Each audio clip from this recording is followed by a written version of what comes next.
Undying going to be able to put that first blood gold to some very good use too. He's one of the more gold efficient supports, I guess you could say.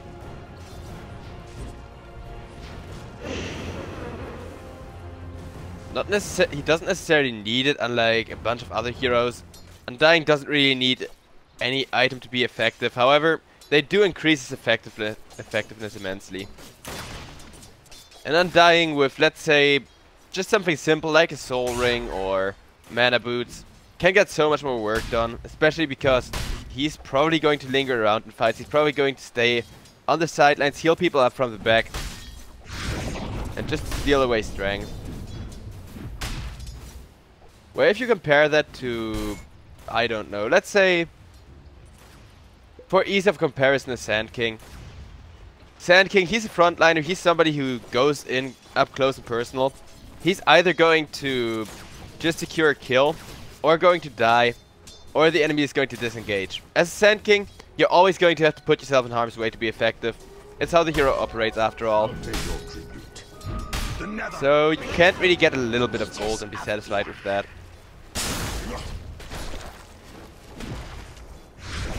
Always want to fly, looks like he's about to go down. He puts down the tombstone, does his best to stay alive. Omni comes in to make sure that he goes down, and always want to fly is that. ProDotA manages to live through the tombstone. Tombstone did drop, and now Bignum is going to drop next. Actually, he managed to stay alive. Sven coming in, Bignum. Will he get to deny? He will. Altogether, Gambit continuing to get some really good value, get some really good engagements out of this top lane. And the best part is Sven, your big main carry. Although he isn't too good in the last department, he is getting a ton of experience funneled towards him by all of those miniature skirmishes, and that's really going to help him out a bit later. I mean, once he starts to take cleave and goes into the jungle, that's where every single level makes the difference between, you know, killing 3 creep camps before the minute's over and the creeps respawn, or 4 creep camps. Potentially you can even, you know, go for a couple of really big stacks a bit earlier and get that snowball potential online. Talking about stacks, so far there are none. I mean, minute 6 is the latest minute at which you should start stacking. As Sven, you can hit jungle as early as 8 to 9 minutes, depending on how necessary it is, how much experience you have, and if you can afford a Morbid Mask early on as well. But Gambit, despite going steady in lanes, despite going steady in those early engagements, they aren't pressuring their opponents a lot. Sven isn't farming, well, isn't exactly free farming, isn't getting any big stacks. Dire's bottom tower is under attack. Dire's structures are fortified. And if we compare the Sven to the, well, okay, now they're catching up actually. But Gyrocopter is still farming a bit harder, still getting more done in his lane, and generally Mike Fury didn't get as contested either. I mean, Omni Knight is nasty. He's not really anything you're afraid of dying to. But Omni Knight can definitely annoy you out of a couple of lasts. Whereas Gyrocopter, as a ranged hero, generally way better at holding his lane, farming for a ton, and Omni Knight and Gyrocopter, those two can really wreak some havoc soon during those first couple of engagements where people go 3-on-3 or 4-on-4. Since Gyrocopter, despite being a ranged hero, usually relies on getting a bit close to his opponents within Purify range. And a Gyrocopter who can't get stunned can just run people down with Rocket Barrage and Call Down.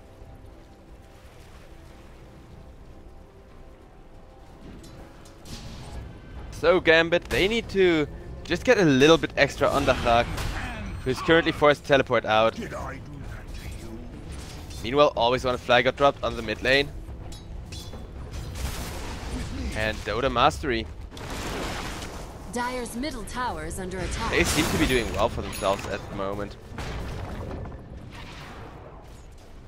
Celery on the Nate's Prophet, despite being a position 4 Nate Prophet technically is just going to go for a couple of damage items. After all, it is what the hero does, and you'll always need some farm on him. Smart money. I think most of that is supposed to be gained through split pushing here. Dire's top Through shoving out towers. Talking about towers, bot tier 1 did just drop, and top tier 1 getting besieged as well. As Blink can afford to be really annoying with 7 points of armor. Kind of doing the Ogre match, I think, here.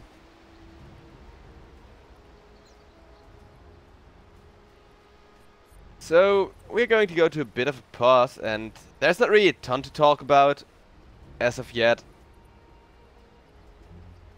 Current situation is just that Gambit need to get a tiny bit more farm on the Hak.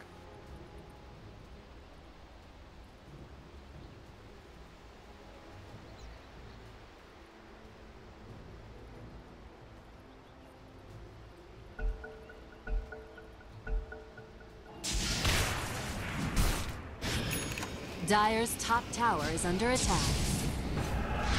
Fear nothing. Okay, Sven gets gone on the Hak. He needs to stay safe here, needs to stay alive. He has a lot of tangos, so should be able to get away. Curry, meanwhile, not quite so lucky. Top tower is under attack. And it looks like Sven, he's going to get ran at with a lot. They all want this kill on the Hak, and it looks like they might actually find it. Tinker coming in, everybody coming in. The Hak going to survive here. Now Slash Strike on the run. Able to get himself out of there for now. ProDotA coming in to try and kill Sven finally as well. But the Hak, he does manage to teleport out now that the stun has been committed. Nature's Prophet. Dire's bottom tower is under attack. Going to take down the tombstone there real quick to get at least a little bit of extra money out of there. And I guess this isn't too bad because Gyrocopter kept farming. Despite the Sven not going down, this was a good fight for Dota Mastery. Dire's top tower has fallen. Gyrocopter got a lot of farm, and Dota Mastery, they'll not only find a tower kill but also a kill on Bignum. Getting all the value in the world there. Radiant's middle tower is under attack. And I mean, last season, Dota Mastery, their playstyle left a lot of room for improvement. There were a lot of, well, I guess dumb mistakes where they just didn't quite concentrate, didn't quite pay enough attention. But this time around, they're actually playing this flawlessly. They got their priorities in order. They know that they got to dive on the Sven early on. And who knows, maybe Gambit, who last season got themselves in a spot where every other team is somewhat afraid of them at least, might just fall here.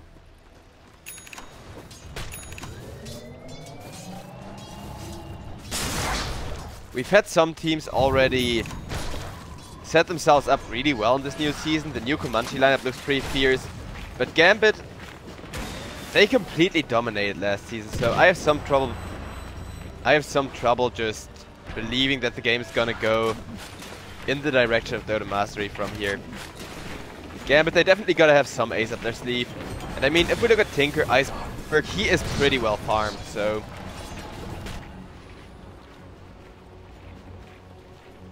another thing is that the Tinker, once he gets the mini stun on the missiles, is gonna be able to pretty much always cancel Pagna's ultimate. It's going to be a huge pain in the ass to Pagna in general, especially when it comes to high ground sieging. So those later fights are going to be very interesting. Meanwhile, Ike Fury on the Gyrocopter is going to get caught, not able to get any abilities off. Would have loved to try and turn around with Slash Strike coming in. Azure Cat might go down in exchange, but seems to be able to walk himself out of there. And Cheshire Cat, he's out. Radiant's middle tower is under attack.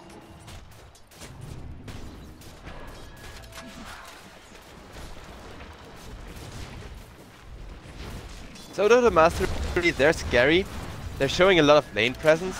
However, they're not keeping the Sven from farming at the moment. They lost their Gyrocopter, which means in this race of the carries, and I'm through the network talking about a race of the carries, it's gonna be hard to maintain the advantage, especially because while Sven is slowly catching up, and he has got a lot of catching up to do, really got his work cut out for him. the Tinker is going to be able to create a lot of space. The Tinker is going to be everywhere. He can shove out lanes, he can spam a couple of missiles in every fight. And he's only going to get bigger. But here 2 tower gets besieged suddenly. Vayne gone on. Nice save with the Nightmare. Mike Fury, he went in far, but with the repel he is going to be fine. The Omni Knight, however, not quite so much. Blink goes down and Dachak looking for more. Going to run Scorp Dota now. Radiant's middle tower is under attack. Scorp Dota getting stunned up and getting killed off.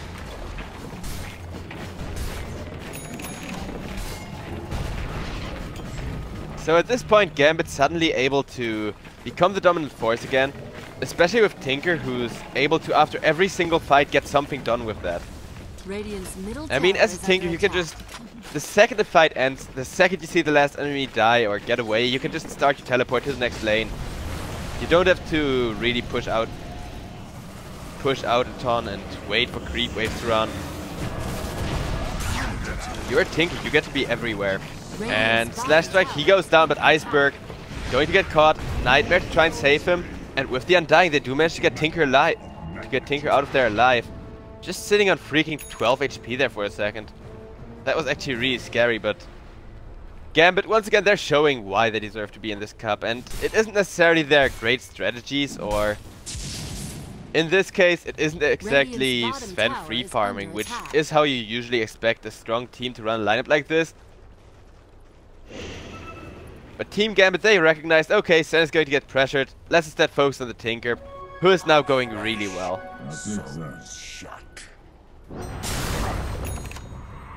Dota Mastery, they need to find the initiation of the Tinker. They're going to find Cheshire Cat, which is a nice kill to get. Going to bring Scorp Dota a bit close to his Blink Dagger. Of course, makes life so much easier. I'll take your tribute. But the Tinker is still an issue. Sven also slowly but surely catching up. Eventually getting a decent-ish amount of jungle farm in. I think that Sven would have really loved some huge recovery stacks, like a 3 or 4 engine stack. But it's fine because Iceberg, let's see, he's got a Blink Dagger, is now going to opt for the Kaya. After that, I guess he can go for the Aghanim Scepter, become even more dangerous, become a major annoyance to the Gyrocopter as well because of the mischance. And on the top lane, always on fly, gets caught there on the Undying. This could set up for a pretty decent push with the Pugna, with the Omni Knight for sustain as well. But until that push can come through, this creep wave has got to get to the tower, and that's going to take a bit. Celery, meanwhile, got caught on the bottom lane by Bignim and Dachak. Dachak getting himself even more net worth. This Sven is actually becoming... Well, it's gonna take a bit. I mean, he's gonna need his Blink Dagger, probably gonna need a BKB too. But he's getting there at a decent rate. He's not completely fallen off, which is what Team Gambit needs to prevent here. And if we look at the Gyrocopter from Mike Fury, although very scary and a very strong hero, it takes a long while to get him online, especially with this build. The Hurricane Pike, not really the biggest of items, not really one of those teamfight winning items like a BKB could be, or I don't know, even Saint Joshua would have more impact on the short run here. But Mike Fury, he's opting for a long and slow paced game. Going for the BKB now after that Hurricane Pike to make sure that he's gonna have impact where it matters, and I definitely agree with this. Usually I'm against early BKBs, but if you're up against a Sven, you want to be able to kite him around as soon as possible. And you want to be able to keep kiting him around for the entirety of the game.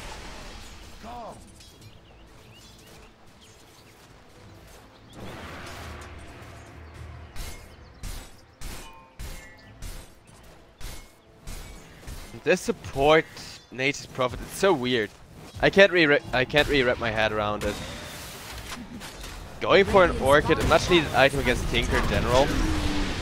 Talk about Tinker. ProDotA goes down to a bunch of missiles. Earthshake going to get caught there by the Pugna. Meanwhile, Iceberg just continuing to fire those homing missiles. And I mean, for the time being, Dota Mastery, they just gotta push through the Tinker. They just kinda gotta ignore him, because if they don't take the initiative, if they don't at least go ahead and take some fights. Oh dear, Celery gonna go down. Iceberg on the hunt here. But Dota Mastery, they would love to sit back and just farm up. They would love to get their Gyrocopter online and pretty much the entirety of their team online, actually. But if you do that, then you're just going to give too much space to the Tinker, too much space to the Sven as well. And talking about the Tinker, Iceberg going for a bunch of shenanigans on the top lane. He's everywhere at once and just able to put so much harass into everyone. It's really quite significant what this guy's able to pull.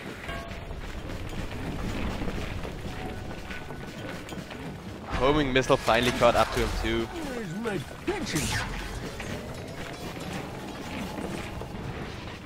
But Tinker, he's now got his baseline of items. He's now set for the first couple of team fights, where actually all 5 heroes are getting committed from the side of Dota Mastery.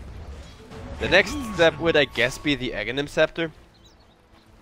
But you might just, I don't know, the question is, how scared are you of the Gyrocopter and the Omni Knight? Because the Sheep Stick here, although kinda unconventional, would definitely enable you to deal with the Gyrocopter, deal with the Omni Knight more efficiently. And it really depends on how much do you want to rely on the Chak, on the Sven. Bean's grip on the Pugna getting cancelled there by ProDotA, who is in the perfect position. Bane trying to teleport out, but Celery's ultimate is going to do him in. And Gambit not really committing there. I think it was the right move. But at this point, we're really waiting for the first couple of big team fights, for the first couple of 5-on-5 fights here.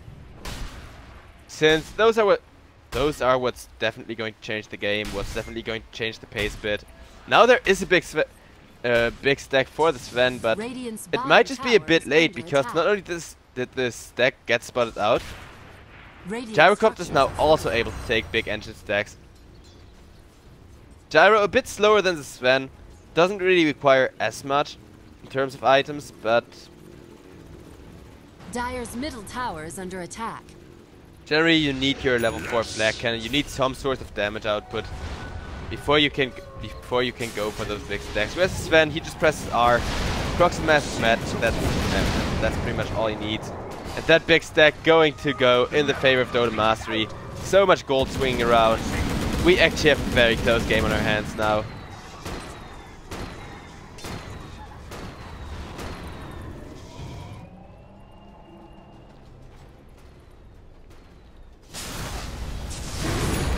Okay, there we go. Teamfight is gonna break loose here. Bignum getting ran at, getting healed up. Tombstone has been committed, and it looks like Dota Mastery, they just want to disengage. Mike Fury ends up going down. Always want to fly, drops to the nether ward in exchange, but the Chak, he is coming in with the ultimate available. In comes an Epicenter to turn things around. It's not quite the biggest we've ever seen, but it did do its job. Slash strike meanwhile on the Pugna, going to get another kill on the Bane, and the Chak trying to run out of there. He will be able to get away. ProDotA not quite so lucky, and it looks like Celery is going to get caught as well. Iceberg, if he's going to... Okay, he's at least staying alive for now, and he is out. That was awfully close. If Gambit would have lost the Tinker there, things could have looked very differently. They couldn't afford to let the Tinker go down, just because of how much gold he's worth. Tinker opted for the Dagon here, and I mean, I'm not sure how good of an item the Dagon is in this scenario because of the Omni Knight. Putting yourself close to somebody within the burst range and, you know, actually getting up close and personal, it could prove to be a very big risk, especially with Gyrocopter and Omni Knight combo. I mean, just imagine Tinker trying to go for a Gyrocopter. Gyro gets healed at the right time and gets repelled up, then suddenly Tinker could just be free food for the Gyro. Gyro opting for a BKB now instead of the Lincoln Spear.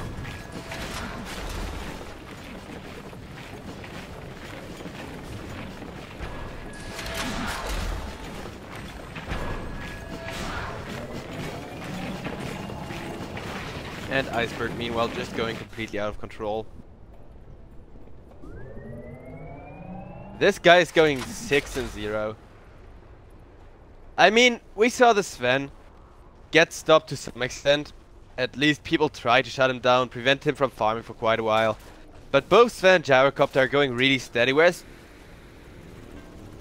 you know, both of those carries can't really match up against the big skill and general effectiveness difference between Slash Strike here compared to Iceberg. And I mean, okay, we got an Echo Slam in onto Blink. Down goes the Omni Knight, down goes DOTA on the Sand King. Iceberg going to get saved there by the Undying. The Hak comes in, looking for a kill on the Pugna. Pugna about to drop and is going to get finished by the Undying. Now Mike Fury, the last victim still standing. Not gonna stand much longer. Sven comes in, Bignum.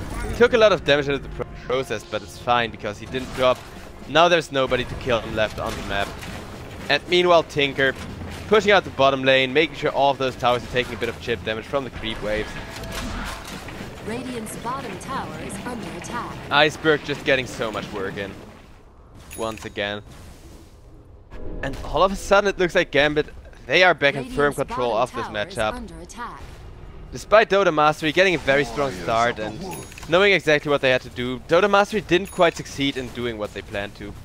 If they would have killed the Sven early on, then they could have focused on the Tinker, shut both of them down effectively. Radiant's bottom tower But it's just not quite enough. And I mean, yes, eventually Omni Knight and Gyrocopter are definitely going to be better in the ultra late game. Sven is just going to get kited around in the ultra late game, where Tinker isn't quite that impactful. But it's going to take a long while to get there. And with this Tinker pushing in and out at all times. Okay, Iceberg almost getting caught. Instead he nukes down Slash Strike before finally going down. Iceberg, he did get killed by Celery there. A much needed kill. However, the question is this enough? And I don't know, it feels a bit late. I mean, this Tinker, he's still sitting on top of the net worth with such a big margin that it's going to be really hard to topple him, to take away his advantage and to then use that to turn the game back into your favor. And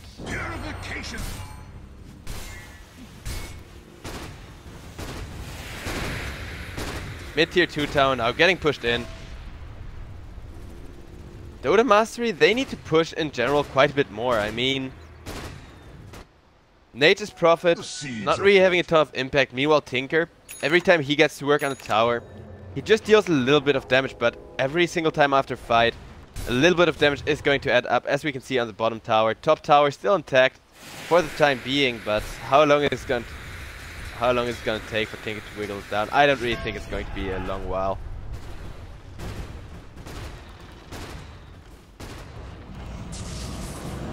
Gyrocopter going to get caught with the Fiend's Grip. Sven comes in with an ultimate and the BKB. Omni Knight using his ult to turn this around. However, can Mike Fury stay alive? Looks like he can. Sven not trying to close the distance, not trying to blink forward. Instead, it's just going to be Slash Strike caught out here. Nothing he can do to stay alive. In comes an Epicenter though, and actually Slash Strike. Okay, he is gonna go down. Cheshire Cat just completely ruining Scorp Dota's day. Meanwhile, Iceberg did some hunting.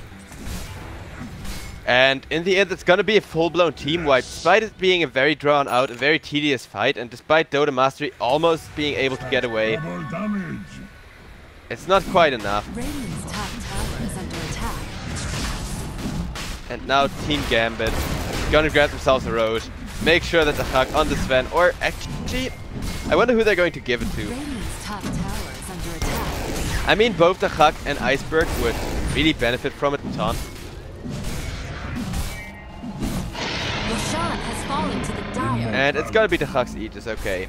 So with the Sven having an Aegis, you're far more focused on team fights compared to giving it to the Tinker and letting Tinker do some split pushing, some solo hunting. Just letting Iceberg do his own thing with a bit more added safety.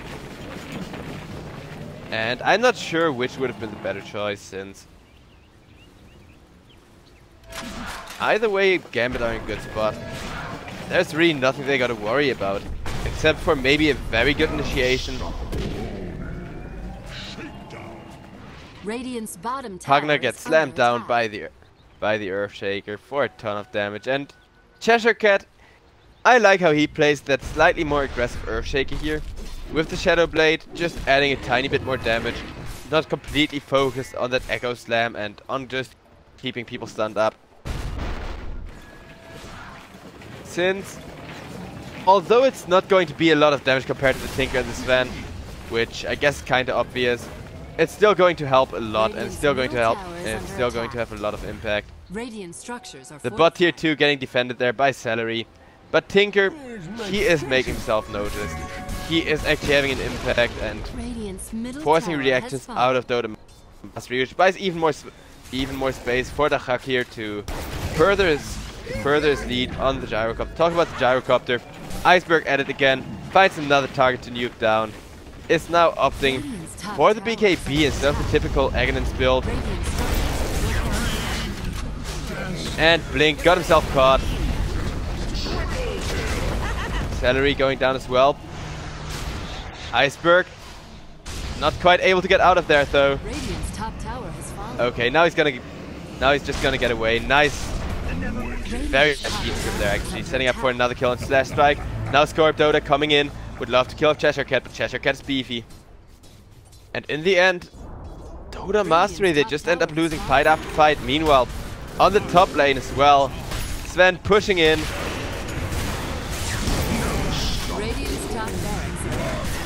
Omni going for a bit of desperate ultimate, but this is GG. And Team Gambit, although they had a very bad start, once they were able to recover from it, they were everywhere at once. I mean, during that mid-team fight, all of a sudden Tinker goes up on his own, gets 2 more kills, while everyone else is still fighting. And that whole being everywhere at once and your opponent never knowing where they need to focus on, it's a very strong and very, well, hard to pull off play